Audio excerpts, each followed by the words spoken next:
PMLN वजीर आजम और वफाकी हुकूमत को भी पछताना पड़ेगा इस फैसले। ये तो कमेटी की मीटिंग होगी और उसी में फैसला होगा ना, लेकिन ये मेरी जिम्मेदारी थी कि मैं अवाम में भी जो पार्टी का एक मौक़िफ़ है, पार्टी में जो एक सेंटिमेंट और सोच है, वो मैं लोगों तक पहुंचा, मैंने वो पहुंचाया। मैंने खालिद मकबूल भाई तक भी और पार्टी की जो मरकज़ी कमेटी है उसमें भी मैंने ये सारी बातें रख दी हैं। पार्टी के MNAs और MPs के साथ भी ये सारी बातें मैंने की है।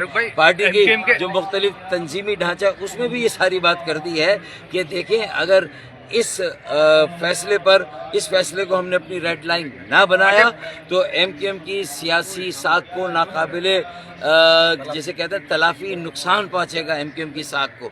अब MQM बड़ी मुश्किल से अपने पैरों पे खड़ी थी।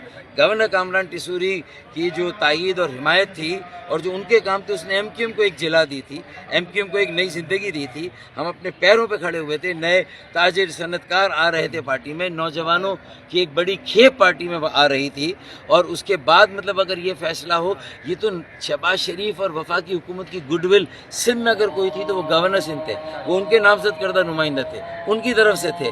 उन्हें सोचना उनकी साख को भी नाकाबिले तलाफी नुकसान पहुंचेगा। PMLN वजीर आजम और वफाकी हुकूमत को भी पछताना पड़ेगा इस फैसले।